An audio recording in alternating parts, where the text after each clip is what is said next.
जय हिंद डियर्स। आई होप आप लोगों की तैयारी काफ़ी अच्छी चल रही होगी। आप लोगों को बोर्ड एग्ज़ाम आने वाले हैं।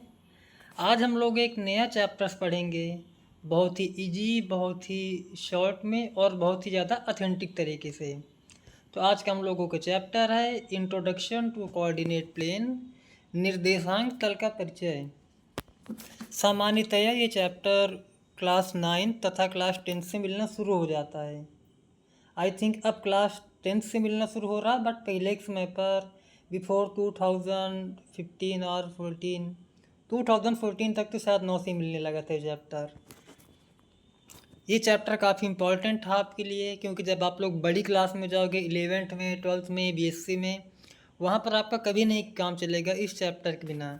तो today we will try to understand what coordinate plane is and what is the important of this chapter, और हम लोग एग्ज़ाम में इससे कैसे क्वेश्चन कर सकते हैं, किस टाइप के क्वेश्चन पूछे जाते हैं, we will try to understand. तो सबसे पहले स्वाभाविक जिज्ञासा होनी चाहिए कि why should we study it, हमें कोऑर्डिनेट प्लेन को पढ़ना ही क्यों चाहिए। तो हमारा जवाब हमेशा वही होगा कि पहली बात आपको इसलिए पढ़ना चाहिए क्योंकि यह आपके एग्ज़ाम में आता है। But second most important answer हो सकता है जो कि आप लोग दे सकते हैं। ये आंसर किसका है, ये देखो एक बच्चा इसमें है, ये क्या शायद फ्री फायर कुछ है खेल रहा है। तो जो फ्री फायर जेंजी है हमारी, ये भी अपना एक रिप्लाई दे सकती है। अच्छा, कि हमें कोऑर्डिनेट प्लेन इसलिए पढ़ना चाहिए कि हम पॉइंट को लोकेट कर सके, so that we can locate a point. और वो जवाब कोई गलत नहीं है, हम किसी पॉइंट को लोकेट कर सकें, किसी ऑब्जेक्ट को लोकेट कर सकें, ये भी एक उद्देश्य हो सकता है कोऑर्डिनेट प्लेन का। लेकिन बहुत डीप में जब आप लोग समझोगे तो ऐसा नहीं है। ये कैसे लोग हैं जो क्लास में टहल रहे हैं, इनको ढूंढना है कि इनके दाहिनी तरफ कौन बैठा है, इनके बाईं तरफ कौन बैठा है, इनके आगे वाले रो में कौन बैठा है या बैठी है, और इनके पीछे वाले रो में कौन बैठा या बैठी है। इस प्रकार के जवाब ठीक हैं, काम चलाओ, इन लड़कों के लिए भी ठीक हैं, अपना घूम टहल रहे हैं। लेकिन we are the genius person, we will try to understand what actually coordinate plane is all about, कि कोऑर्डिनेट प्लेन का मुख्य उद्देश्य क्या है। जब आप लोग 11-12 में जाओगे तब क्या काम पड़ेगा, स्पेशली आपको क्लास 10th में ही क्या काम पड़ रहा कोऑर्डिनेट प्लेन का। We will just understand it. हम लोगों को देखो जो एक अच्छा जवाब दिया जाना चाहिए, जिन लोगों को मैथमेटिक्स में इंटरेस्ट है वो जवाब नहीं देंगे। ऐसा फ़ोन चलाने वाले, फ्री फायर पबजी वाले रिप्लाई दे सकते हैं, but it is a very common answer that should not be considered as very intellectually. The good reply must be we should understand coordinate plane because to locate a point on a plane, to locate a point on plane, इसका मतलब हुआ कि किसी बिंदु को किसी तल पर निर्धारित करने के लिए।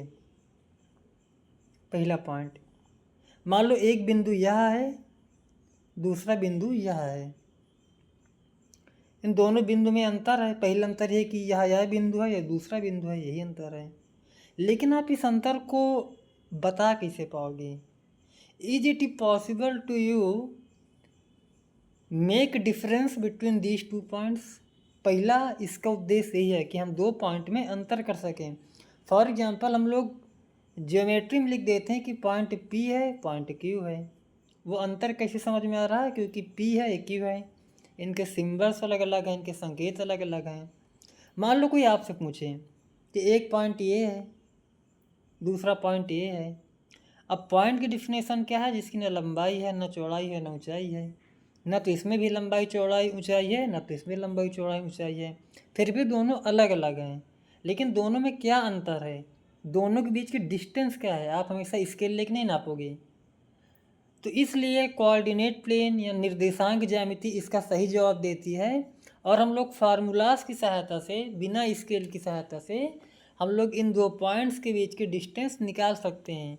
When you will go in class 10th और इन 11th, तब आपको फार्मूला भी मिलेगा कि the distance between two point, आप लोग जानते भी होंगे, under root x1 minus x2 का whole square plus y2 minus y1 का होल स्क्वायर, इन सच ए वे। दूसरा बहुत इंपॉर्टेंट रीज़न क्या है कि हमें कोऑर्डिनेट ज्योमेट्री क्यों पढ़नी चाहिए, कोऑर्डिनेट प्लेन सॉरी। इसका रीज़न है टू रिप्रेजेंट इक्वेशंस ग्राफिकली, समीकरणों को ग्राफ के द्वारा, ग्राफ के माध्यम से रिप्रेजेंट करने के लिए। आप लोगों में से जो RD शर्मा वगैरह सॉल्व करते होंगे, या फिर आप लोग ओलंपियाड के एग्ज़ाम देते होंगे, अगर आप नवोदय विद्यालय के एग्ज़ाम देते होंगे, तो सिंपल सिंपल क्वेश्चन पूछे जा सकते हैं। क्वेश्चन इसे पूछा जा सकता है कि अगर एक पॉलिनोमियल्स है एक्स स्क्वायर, सॉरी बना दे रहे हैं, अगर एक आपका बहुपद है एक्स स्क्वायर -5x+6, इसका ग्राफ कैसे बनेगा, ये क्वेश्चन पूछा जा सकता है कि इसका ग्राफ ऐसे बनेगा, या फिर इसका ग्राफ ऐसे बनेगा, या फिर इसका ग्राफ ऐसे बनेगा, या फिर इसका ग्राफ ऐसे बनेगा। ये कोई बहुत कठिन क्वेश्चन नहीं है। सेकंड लाइक आपका एग्जांपल पूछा जा सकता है कि अगर x+7 बराबर, लेट्स से कुछ भी ले लिया जाए कि x+7 बराबर 11, इस इक्वेशन का ग्राफ खींचो तो भी ग्राफ बनाए जाते हैं, आप लोग जानते होंगे। द पॉइंट इज़ दैट कि कोऑर्डिनेट प्लेन का उपयोगिता केवल यह नहीं है लोकेशन ढूंढना, कोऑर्डिनेट प्लेन की सहायता से हम लोग अपने इक्वेशंस के लिए ग्राफ भी बनाते हैं। Our equations can be represent in the coordinate plane too. हम लोगों का तीसरा इंपॉर्टेंट रीज़न है to connect algebra with geometry. ये सब्जेक्ट क्या करता है, अलजेब्रा यानी बीजगणित को रेखा गणित से जोड़ता है। इस पर हम लोग एक सेपरेट आगे समझ करके लास्ट में क्लास लेंगे फिर कभी। लेकिन कुछ बेस्ट एग्जांपल, हम लोग जिसको पॉइंट बोलते थे बिंदु, वो जाके कोऑर्डिनेट प्लेन में होने लगता है एक्स वाई। दो बिंदु के बीच की डिस्टेंस नापी जाती है स्केल ले करके, यहाँ पर फार्मूला लगा करके। अगर हम लोगों को ये समझाना है कि कोई चीज़ आयत है, रेक्टेंगल है, तो अगर आप ज्योमेट्री के स्टूडेंट हो तो आप ये प्रूफ कर दोगे कि इन दोनों की लंबाई बराबर है, इस साइड्स की लंबाई बराबर है। ये क्या तरीका है, ये ज्योमेट्रिकल प्रूफ है। लेकिन अगर आप कोऑर्डिनेट प्लेन पढ़ते हो तो आप ऐसे प्रूफ करोगे कि ये लाइन, ये जो लाइन है, ये जो लाइन गई है, इसकी लेंथ या इन दोनों पॉइंट के बीच की डिस्टेंस बराबर है, मान लो 5 सेंटीमीटर 5 यूनिट। इन दोनों पॉइंट के बीच की डिस्टेंस बराबर है 5 यूनिट। इन दोनों पॉइंट के बीच की डिस्टेंस बराबर है 2 यूनिट, और इन दोनों पॉइंट के बीच की डिस्टेंस बराबर है 2 यूनिट ही। ये 5, ये 5, ये 2, ये 2, that's why this is a rectangle. तो यहाँ पर क्लियर कट है कि जो कोऑर्डिनेट प्लेन है वह दो सब्जेक्ट को जोड़ता है, दो सब्जेक्ट को रिकंसाइल करता है, algebra and the geometry. I hope आप लोग यहाँ तक समझ गए होंगे। फिर भी कोई डाउट हो आप लोग कमेंट में लिख देना। You are the most welcome. I hope आप लोग एग्जाम में अच्छा करोगे। अब हम लोग कुछ की कॉन्सेप्ट देखते हैं। हाँ, ये जॉब किनका होगा, ये ब्रिलियंट लोगों का जॉब होगा जो इस प्रकार सोचेंगे। हमें जल्दी नहीं सोचना, थोड़ा थोड़ा समझना है सब्जेक्ट को, लेकिन डीप में समझना है। और ऐसे लोग आपको कहाँ दिखेंगे, वो पबजी कपल्स से पहले वाले, ये जो पहले कपल्स थे आपके, पबजी फ्री फायर कपल थे, ये इनकी रिप्लाई थी मॉडल। और ये किनकी रिप्लाई होने वाले, ये था this reply was given a PUBG player, let's see A free fire player, जिसको ज़्यादा पढ़ना नहीं है, जिसको लग रहा है कि खाली पास करके निकल ले। लेकिन this reply was given by a person या by a group of persons जो इंटेलेक्चुअली कुछ अचीव करना चाहते हैं, जो सीरियस हैं अपने एग्जामों के लिए। कौन से एग्ज़ाम के लिए, ऐसे एग्ज़ामों के लिए जिनको IIT जाने का शौक़ है, या NIT जाने की इच्छा रखते हैं, NDA करने की इच्छा रखते हैं, नीट क्वालिफाई करना चाहते हैं, इसरो जाना चाहते हैं, ऐसर में पढ़ाई करना चाहते हैं अपनी। तो वहाँ जब आप लोग जाओगे तो आपको इस प्रकार के रिप्लाई की आवश्यकता पड़ेगी। What is algebra, it is just the algebraization of geometry. इस प्रकार की रिप्लाई बोलोगे then you will be considered as a good not in the ethical sense but good in the intellectually sense, कि हाँ आपके सारे कॉन्सेप्ट क्लियर हैं। तो ध्यान देना, हम लोगों के इस प्रकार के सिली रिप्लाई से बचना है। अब हम लोग परिभाषा देखेंगे कि निर्देशांक तल या कार्तीय तल या कोऑर्डिनेट प्लेन कहते किसे हैं। आई होप आप लोगों ने कोऑर्डिनेट प्लेन को पहले भी देखा होगा। ये कोऑर्डिनेट प्लेन का पूरा डायग्राम बनाए। पहले हम लोग इसकी परिभाषा देख लें, फिर इसके स्ट्रक्चर्स को देखते हैं। कोऑर्डिनेट प्लेन की डिफिनेशन है, कोऑर्डिनेट प्लेन और Cartesian plane, a plane divided into 4 regions by 2 perpendicular lines. इसका हिंदी मतलब हो गया, एक ऐसा तल जो 2 लंबवत रेखाएं एक्स अक्ष और वाई अक्ष द्वारा 4 भागों में विभाजित करती है। मतलब अगर हम एक ऐसा प्लेन लें, एक सरफेस लें, एक तल लें जो कि दो रेखाओं द्वारा नॉर्मल नहीं, क्योंकि रेखाएं एक दूसरे को कहीं पर भी काट दें, ये भी रेखाएं हैं लेकिन ये लंबवत नहीं है, ध्यान देना। एक ऐसा तल जो 2 रेखाओं द्वारा एक दूसरे को जो लंबवत काट रही हैं विभाजित हो, चाहे कितने भागों में, 4 भागों में, उस प्लेन को, उस तल को बोला जाता है कोऑर्डिनेट प्लेन। यहाँ पर हम लोग यहाँ से देखें, 2 रेखाएं हैं, ये 19 डिग्री का एंगल है, ये 19 डिग्री का एंगल है, ये 19 डिग्री का एंगल है, ये 90 डिग्री का। यानी एग्जाम में क्वेश्चन पूछा जा सकता है कि कोऑर्डिनेट प्लेन में जो 2 रेखाएं आपस में एक दूसरे को इंटरसेक्ट करती हैं, काटती हैं, प्रतिच्छेदित करती हैं, उनके बीच का कोण कितने अंश का होता है? हमारा आंसर हो जाएगा 19 डिग्री। आपके 1 नंबर MCQ के सही हो गए। दूसरा क्वेश्चन हो क्या बनेगा कि कोऑर्डिनेट प्लेन में कुल कितनी रेखाएं एक दूसरे को काटती हैं? तो हमारा जवाब हो जाएगा 2 रेखाएं। ये पहली लाइन गई है फर्स्ट, ये दूसरी लाइन काट रही, देखो सेकंड। इन दोनों रेखाओं के कटान से एक पॉइंट जहाँ पर काट रही हैं। 2 रेखाएं जब एक दूसरे को जहाँ पर काटती हैं, ये पॉइंट इंपॉर्टेंट है। और कुल कितने जगह मिल गए, जोन। आई थिंक आप लोग फ्री फायर खेलते हो, PUBG खेलते हो, तो आपको जोन वर्ड पता होगा। पहला जोन ये बना, दूसरा जोन ये बना, तीसरा जोन ये बना और चौथा जोन ये बना। सिंपल है काफ़ी, और थोड़ा थोड़ा कॉम्प्लेक्स करते हम लोग देखते हैं। सुविधा के लिए, पढ़ने में आसानी के लिए, ये जो लाइन है, जो लाइन हमारी हॉरिजेंटल है, इसको बोला जाता है एक्स एक्सिस, एक्स अक्ष। इस लाइन को क्या बोलते हैं? X axis. ये पूरा एक्स अक्ष खींचा गया है। ये जो लाइन ऊपर जा रही है, नीचे से ऊपर, ये ऊपर से नीचे कह लो, इसको बोला जाता है वाई एक्सिस या वाई अक्ष। तो कोऑर्डिनेट प्लेन में कुल कितने एक्सिस होते हैं? There are 2 axis in coordinate plane. 4 मत बोल देना। एक लाइन जो पहली गई है उसको बोलते हैं एक्स एक्सिस, एक्स अक्ष। जो दूसरी लाइन गई है उसको बोलते हैं वाई एक्सिस या वाई अक्ष। ये दोनों जिस बिंदु पर काटती हैं उस बिंदु को बोलते हैं मूल बिंदु या ओरिजिन। क्या बोलते हैं? मूल बिंदु या ओरिजिन। इंग्लिश में ओरिजिन बोलते हैं, हिंदी में मूल बिंदु। अब टोटल कितने घर मिल गए आपको? 4। एक कोऑर्डिनेट प्लेन में कुल 4 हिस्से लग गए। मान लो एक दोस्त खड़ा है राम यहाँ, दूसरा दोस्त है श्याम यहाँ खड़ा है। राम की फ्रेंड है रीता यहाँ पर, श्याम की फ्रेंड है शिवानी यहाँ पर। तो राम कहाँ खड़ा है? पहले वाले घर में। तो जो 4 घर दिखाई दे रहे हैं इनको बोला जाता है, क्या बोला जाता है? चतुर्थांश, क्वाड्रेंट। इनको बोलते हैं चतुर्थांश, मतलब चतुर्थ अंश। अगर टोटल चीज़ 4 हैं तो 4 का 1वां भाग, 4 में एक चीज़ है, A1/4। I think English word is the correct, वो समझ में आ रहा है। क्वाड्रेंट, चतुर्थांश भी समझ में आ रहा है, वो दिक्कत की नहीं है। तो राम कहाँ पर है? पहले चतुर्थांश में। अगर यहाँ पर आप लोग एक पॉइंट खींच दो, ये कहाँ है? पहले चतुर्थांश में। अगर कोई पॉइंट यहाँ पर खड़ा है, मान लो यहाँ पर श्याम है, तो श्याम कहाँ पर है? दूसरे चतुर्थांश में। तीसरा शिवानी, शिवानी कहाँ पर है? तीसरे चतुर्थांश में। शिवानी जो है वो तीसरे चतुर्थांश में है। इसका कोऑर्डिनेट क्या है? तीसरा चतुर्थांश, क्वाड्रेंट्स।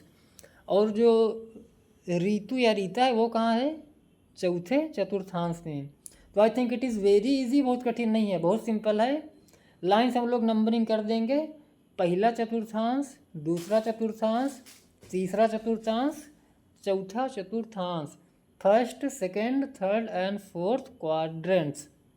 अब एग्जाम्पल में क्वेश्चन कैसे पूछे जाएंगे? आपसे पूछा जाए कि ये पॉइंट कहाँ पर है, तो आप लोग को पता है ये तीसरे नंबर पर है, तो बोल लोगे इसका थर्ड क्वाड्रेंट है या तीसरे चतुर्थांश में है। हम लोग आगे आगे भी कुछ चीज़ें समझेंगे। ये जो लाइनें खींची गई हैं इनको डायरेक्शन दिया गया है, इसको बोलते हैं एक्स अक्ष का प्लस डायरेक्शन, इसको हम लोग एक्स प्लस से डिनोट करते हैं। इधर लिखा जाता है एक्स अक्ष का माइनस डायरेक्शन या ऋणात्मक डायरेक्शन, इसको बोलते हैं एक्स माइनस। इसको बोलते हैं वाई अक्ष का प्लस डायरेक्शन और वाई अक्ष का माइनस डायरेक्शन। यहाँ पर आप लोग नंबर्स में जब गिनती बढ़ेंगी वो होगा +1 +2 +3 +4। इधर आ जाओगे माइनस में, -1 -2 -3 -4 -5। आप लोगों ने मिरर और लेंस वाले चैप्टर में भी ये ग्राफ पढ़े होंगे। फिर हम लोग बात करेंगे वाई एक्सिस की, तो जब हम ऊपर जाएंगे तो ये हो जाएगा प्लस डायरेक्शन +1 +2 +3। जब नीचे आएंगे तो हो जाएगा -1 -2 -3 -y। तो कहने का मतलब बिल्कुल सिंपल है। अगर आप बिल्कुल सिंपल है मूल बिंदु और ओरिजिन से एक्स एक्सिस में राइट तरफ जाओगे, दाहिने तरफ जाओगे तो सब कुछ प्लस में होगा, ऊपर जाओगे तो सब कुछ प्लस में होगा। याद करने का आसान तरीका, जब आप राइट कर्म करोगे, जब आप सही डायरेक्शन में चलोगे, सही दिशा में, तब आप ऑटोमेटिक ऊंचाई की ओर बढ़ोगे कि पतन की ओर। जब आप राइट चल रहे हो राइट हैंड में यानी एक्स प्लस की ओर, तब आपका विकास भी होगा। विकास मतलब ऊंचाई पर जाना। तो जब हम राइट डायरेक्शन में हैं, ऊंचाई की ओर जा रहे हैं, वहाँ पर हमारी सारी नंबर्स किस में चलेंगी, प्लस में। जब हम उल्टा चलने लगेंगे लेफ्ट, तो विनाश की ओर आने लगेंगे, थोड़ा नीचे। इसे समझने के लिए आपके it is not very important, हम लोग नेक्स्ट क्लास में वो ठीक से डील करेंगे।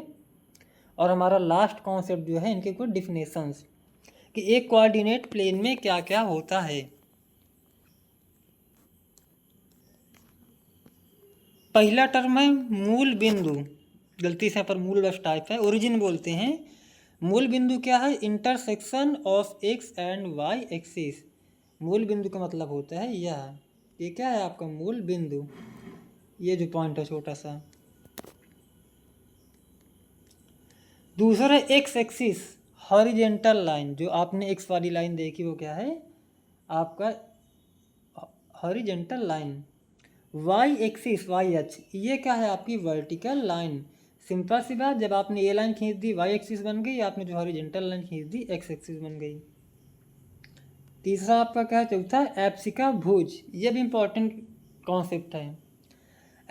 एप्सिसा या भुज बोलते हैं, मान लो कोई बिंदु यहाँ पर है 1 2 3, मान लो किसी बिंदु का निर्देशांक है, बड़े ध्यान समझना इसको। मान लो हमने बोल दिया कि एक बिंदु है जिसका निर्देशांक है 2,3, ये बिंदु ये है, इसका निर्देशांक क्या है 2,3। इसका मतलब हुआ कि जो बिंदु है एक्स एक्सिस में +2 डायरेक्शन की ओर बढ़ चुका है।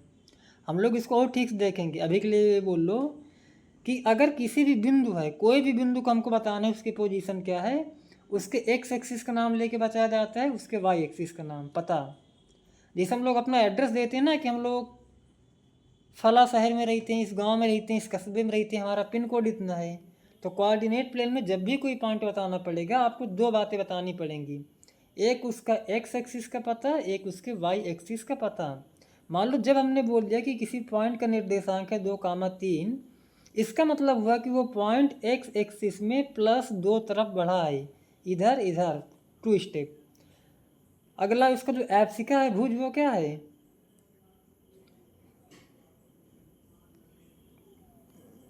एक सेकेंड, जो उसकी कोटि है वाई एक्सिस में चली गई दूरी, वो क्या है, वो है आपकी प्लस में 3 में। तो आप क्या बोल रहे हो कि जो हमारा पॉइंट है वो 3 स्टेप वाई एक्सिस में चला है, तो पॉइंट करीब यहाँ पर है। तो सिंपल सा आसान सा कॉन्सेप्ट है, जो पहले लिखा जाएगा उसको बोलते हैं एब्सिसा या भुज, जो फर्स्ट पहले लिखा जाए। अब कोई चीज़ अगर बाद में लिखी जा रही तो वाई डायरेक्शन होता है आपका, वाई में चली गई दूरी, उसको बोलते हैं ऑर्डिनेट या कोटि। एग्जाम में आपके छोटे छोटे क्वेश्चन ऐसे आएंगे। अगर कोई पूछ ले कि किसी बिंदु का निर्देशांक -3,4 है, अगर किसी बिंदु का कोऑर्डिनेट -3,4 है, तो पहला क्वेश्चन पूछेगा इसकी एप्सिका क्या है, बहुत आसान है, इसकी एप्सिका है -3, इसका ऑर्डिनेट क्या है 4, भुज क्या है इसकी -3, कोटि क्या है 4। सबसे इम्पोर्टेंट क्वेश्चन होगा कि किस क्वाड्रेंट में होगा, पहले, दूसरे, तीसरे, चौथे में। तो पहले में पॉजिटिव लोग रहते हैं प्लस प्लस, सेकंड में आ जाओ तो माइनस वाले होते हैं प्लस वाले, क्योंकि एक्स में माइनस में आ रहे हो। थर्ड में माइनस माइनस, फोर्थ में प्लस और माइनस दोनों। इस कॉन्सेप्ट को हम लोग कल अच्छे से और डीप में देख लेंगे, काफ़ी ठीक से। बट हम लोग काफ़ी जल्दी नहीं पढ़ेंगे, हम लोग धीरे धीरे पढ़ेंगे, लेकिन हम लोग इसको डीप में पढ़ेंगे, क्योंकि इतनी भी जल्दी नहीं है। ये टेबल्स आप लोग याद कर लेना, आपके एग्जाम में काफ़ी पूछी जाती है। यहाँ पर आप लोग समझ सकते हो, ये जो पहला पॉइंट है ये फर्स्ट पहले चतुर्थांश में है, ये दूसरा पॉइंट दूसरे चतुर्थांश में, एड्रेस है किसी का तीसरे चतुर्थांश में, ये चौथा पॉइंट है ये है चौथे चतुर्थांश में। ये पॉइंट क्या है, मूल बिंदु या ओरिजिन। ओरिजिन का क्या होता है, निर्देशांक 0,0।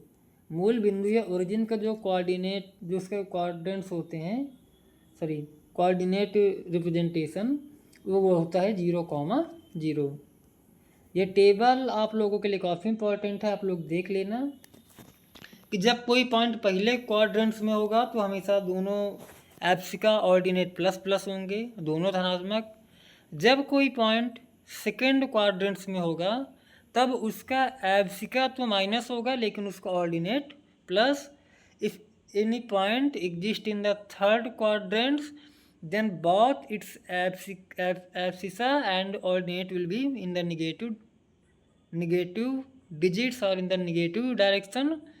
अगर कोई चीज़ चौथे क्वाड्रेंट्स में है तब उसका ऑर्डिनेट तो हो जाएगा माइनस में, बट उसका एब्सिसा रहेगी प्लस में ही। और ये कुछ क्वेश्चंस हैं, आप लोग कमेंट कर सकते हैं कि plot the following points on a graph paper and write in which quadrants they lie. आपको बताना है कि 2,3 किस घर में आता है, पहले, दूसरे, तीसरे, चौथे। यहाँ पर दूसरे वाले घर में, तीसरे वाले में, चौथे वाले में। ऐसे करके 5 पॉइंट हैं, पांचों के आपके ठिकाने बताने हैं, पते बताने हैं। आई होप आप लोगों को क्लास सही लगी होगी या कब समझ में आया होगा। जितना भी समझ में आया आप लोग अपना फीडबैक ज़रूर दें, कोई चीज़ नहीं समझ में आए तो भी कमेंट कर देना, ताकि हम लोग अगली क्लास में और रिवाइज कर सकें। अगर आपको कोई डाउट्स है, बोर्ड एग्जाम रिलेटेड कोई क्वेश्चन रिलेटेड डाउट है, you can also mention, we will try to make video on it. Have a nice day, tata, bye bye.